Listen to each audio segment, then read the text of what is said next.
Hey guys, Willie here with WTF Car Reviews, and today we're reviewing the all-new 2026 Honda Accord Sport Hybrid. And for those of you guys who don't know, the Accord started off as Honda's compact car back in 1976, moving up to the mid-size segment for its fourth generation in 1990, and sticking to it through the 11th generation Accord that you see here, available since 2023, with some changes this year for 2026, featuring a larger 9-inch touchscreen on the non-hybrid models and a 12.3-inch screen on the hybrids. With a more powerful wireless charging pad and wireless Apple CarPlay and Android Auto, there are 6 trims available for the 2026 Accord. The lower LX and SE get Honda's 1.5-liter turbocharged 4-cylinder engine, and the top Sport, EXL, Sport L, and Touring hybrids get Honda's 2-liter naturally aspirated hybrid setup that we have here, ranging from the $28,000 LX up to the top $39,000 Touring Sport, with the Sport Hybrid that we have here starting at $33,500, the value pack trim for the 2026 Accord. What else do we get for that money? Let's jump right in. So first thing we notice, the LED daytime running lights are not actually flickering in real life, just the way the camera picks up the LEDs, with tri-reflector LED headlamps, all black contrast for the grille, aluminum Honda badge housing our advanced safety features, and just a really clean front end styling with functional airflow in each corner. The hybrid powertrain here, it's a naturally aspirated 2-liter 4-cylinder, so no intercooler, and we have active shutters up top. The wheel and tire setup, you get these beautiful black and silver contrasted 19-inch wheels wrapped in Goodyear Eagle Touring all-season tires. Dimensions are 235/40 R19.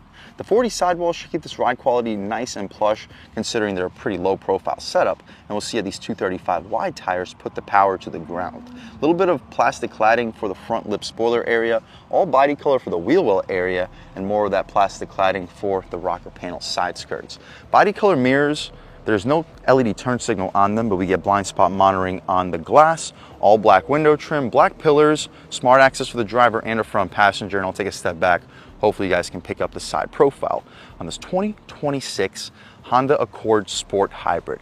Let's take a quick look at the window sticker, see everything we get with this crystal black pearl metallic paint color starting at $33,795.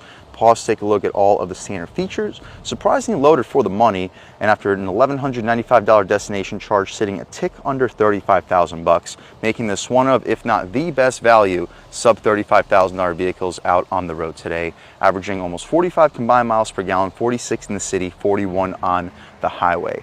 No smart access for the rear, but wouldn't be expected. The gas cap is push to open with easy fill, and you can put regular fuel here for this 2-liter hybrid setup. With the same rear wheel and tire setup, the only difference is a smaller brake caliper. The cladding continues for the rear bumper. Full LED taillights, turn signals, and reverse lights. Shout out Honda of Port Richey for helping make this review possible.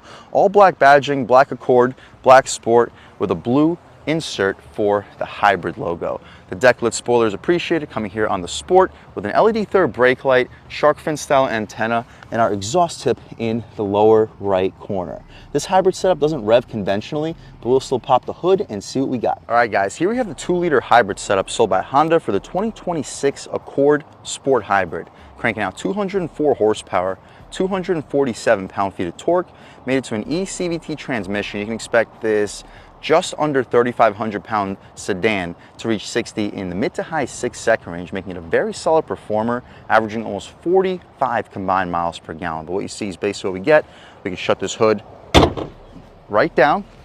Gonna use a little bit of effort to actually close it, but we'll walk around this 2026 Accord Sport Hybrid one more time, and let's take a step inside and see what we get with one of, if not the best value, sub $35,000 cars out on the road today. Set these lights back to auto. The top of the door panel is all soft touch with the faux leather in the center, gushy soft leatherette armrest.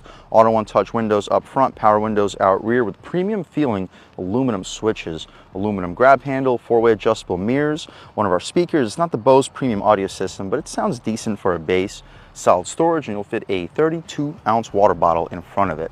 The seats on the Sport, we don't get the leather, the higher trims all get it, but these fabric seats are extremely comfortable, well bolstered, and very soft in the center. They're power adjustable. With lumbar control, you can recline, drop, lift, and slide the front seats. But taking a step inside, we can really check it out. So foot on the brake, engine start, stop.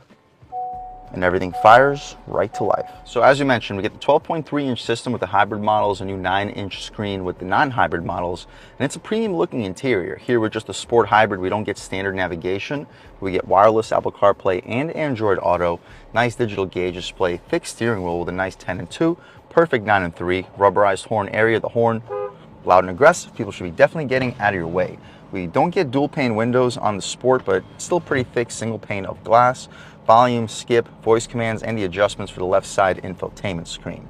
Adjustments include phone, FM, AM, USB, Bluetooth, Apple CarPlay, Android Auto, Alexa, custom, and right back where we started. I'll leave it at the Apple CarPlay for the purpose of this review. On the right side, 160 mile-an-hour speedometer, and we get our adaptive cruise control, lane keep assist with its adjustments, and adjustments for the right side infotainment screen. Between range and fuel, speed and time, navigation, we don't have standard navigation, so it just gives us a compass, but with Apple CarPlay and Android Auto, it should give us turn-by-turn directions. Driver attention, seatbelts, maintenance, safety support, blank screen, brightness, and the traction control. My personal favorite to leave it at all times would be the power flow, so we'll leave it there. Tilt and telescoping steering column, auto headlamps, no auto rain sensing wipers, but the stocks have a very premium feel.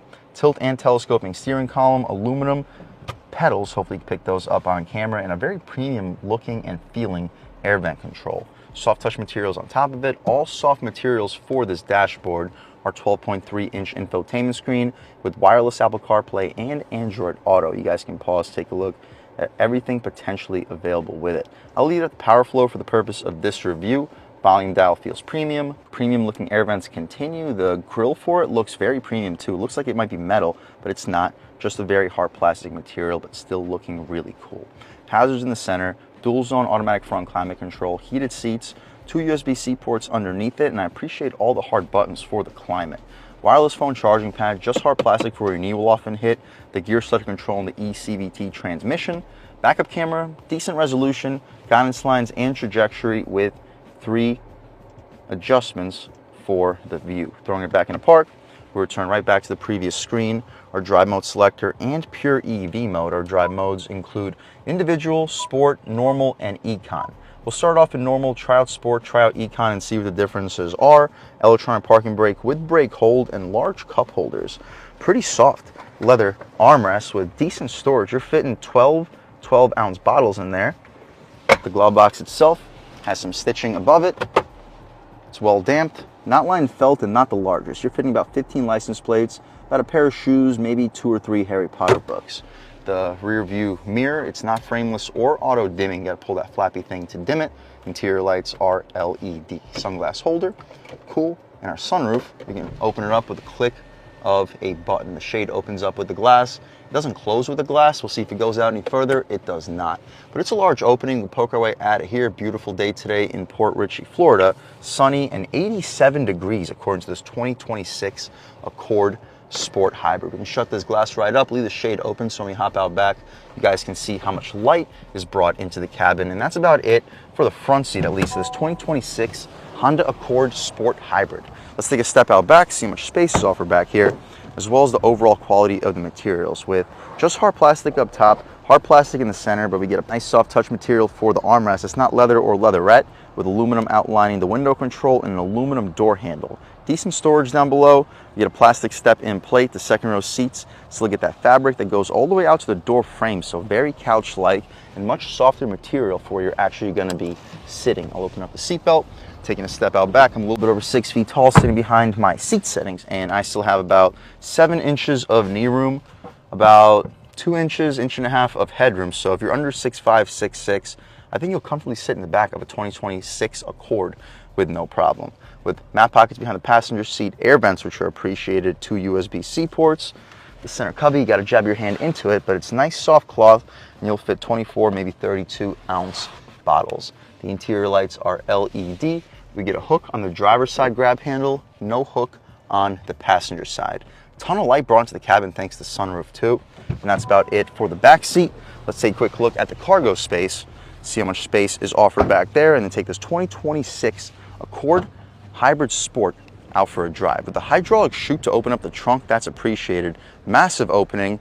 Leave a link right here, show you exactly how much cargo space there is. The second row seats fold down, 60-40 split. The wheel wells do protrude a decent amount, but you'll still fit a 55-inch TV through here. Again, with a very large overall cargo space. Secret storage, I don't expect a whole lot, if any, with this hybrid setup, but we still get plenty.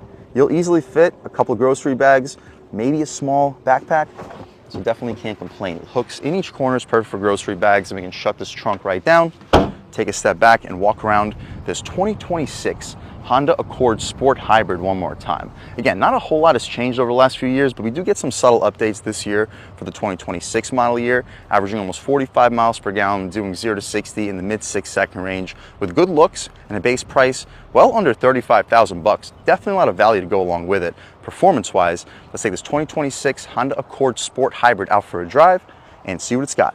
All right, guys, now that we've just about seen everything we need to see with the inside and outside of the all-new 2026 updated Honda Accord Sport Hybrid, let's take it out for a drive and see what it's got. My first impressions, though, coming out of the Trail Sport Ridgeline, coming out of the Honda Pilots EXL and Elite, you can definitely tell more of an on to off-road transition here in the Accord, especially with these 40 sidewall tires. You feel the off-road bumps more, but it's not slipping. It's making its way through this little trail with no problem. I'd still recommend avoiding the off-road capability of this sedan, but on the road, let's see how it is. Good throttle response, just in normal mode. Brakes feel really good, without an aggressive regen either.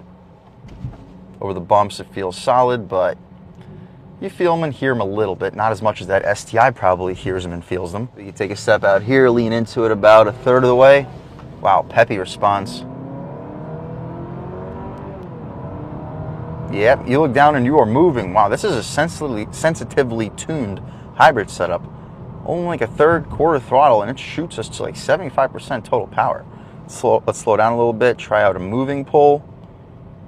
Normal mode on the gas. Very responsive, pretty quick, and the ECVT is unbelievably smooth here. We can try one out off the line, on the gas, puts the power down. You don't need to beat it up any further. In sport mode, you get some artificial noise coming in through the speakers, more response, and a very good transition between the gas powertrain and the hybrid. You really do not feel any type of engagement. I will say, the Toyota Camry might feel a tiny bit quicker than what we have here, and it might be a tiny bit more efficient, but this feels better. From the steering, to the throttle response, to the transmission, to the suspension. I'm not saying the Camry is bad, I'm just saying that this Accord, in certain aspects, feels noticeably better. We tried a real-world turning radius test, very sharp, coming out. Oh, good response. Bumps, rides over the bumps really well. Sure, off-road you feel the bumps a little bit, but on the road, they do such a great job. Sport mode tightens the steering up a little bit. It wasn't super light in normal mode, not as light as the Pilot, so you feel a little bit more through the wheel here in this Accord. But either way, all of Honda's non-sports car steering racks are going to be pretty light. See what these paddle shifters control. These control the regen braking. Wow, with the most aggressive regen braking, we have not touched the brake pedal yet. It's not going to take us to a complete stop, but to about 5 miles an hour now on the gas. Picks up speed really well. And I like the way it makes the noises in sport mode. Let's hit this corner without any brakes, just regen. Wow, the regen does this with no issue at all. We're actually hitting this corner slower than I originally anticipated. So with the regen turned all the way up, you might be doing 60, 70,000 mile brake change intervals, if not higher, because you really don't need to step on these brakes a whole lot, if at all. I will say though, it is a little bit annoying every single time you let off the throttle. It feels like the brake lights should be turned on because of how intense. Yep, the brake lights do turn on when you let off the throttle, at least when the regen is in its more aggressive setting. And rightfully so, because this regen is serious. We can take a step out onto this multiple lane highway. Let's take it out of sport though. Try it out in Econ. About half throttle, way less sensitive.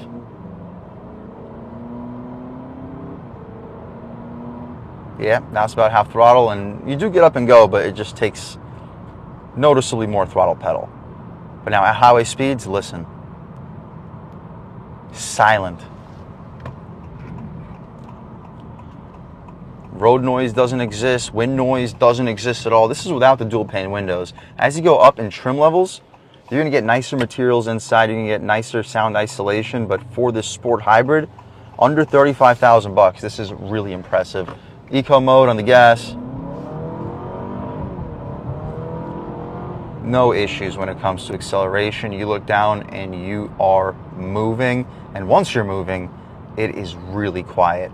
Overall, guys, if you're looking for an unbelievably efficient and comfortable vehicle starting under $35,000, this is a great way to go. The steering feels great. It rides over the bumps fantastically. This eCVT transmission shifts so effortlessly. Absolutely everything about this car is good. Sure, there are things that the Toyota Camry does a little bit better. So definitely check out both vehicles. But if your priority is smoothness, comfort, steering feel, steering response, and handling, this Accord simply does it better than the Camry. If that's what you're looking for, guys, sure, I'd still recommend checking out both just to be safe, but I'd definitely recommend checking one of these out. And a big thanks to Wade and the rest of the management and staff here at Honda of Port Richey for helping make this review possible. I'll leave a link to our inventory below, and if you're looking for a new car, SUV, or truck in the Port Richey, Tampa Bay area, I would definitely recommend checking these guys out, and that's for Wade. And a huge thanks to all you guys for watching. I had a great time making this video. If you're new to the channel, please subscribe. If you've already subscribed, thank you so much. You guys know the channel is just not possible without you, and I really appreciate the constant support. But again, if you haven't subscribed yet, please subscribe. Leave a like too. It really helps me out with the YouTube algorithm. That's how these videos get promoted to new people. Leave a comment. Let me know what you like. Let me know what you don't like. Leave a comment. Let me know if there's any specific cars, SUVs, or trucks you want to see reviewed on this channel, and I'll definitely try getting those videos for you ASAP. But other than that, again, thank you guys so much for watching.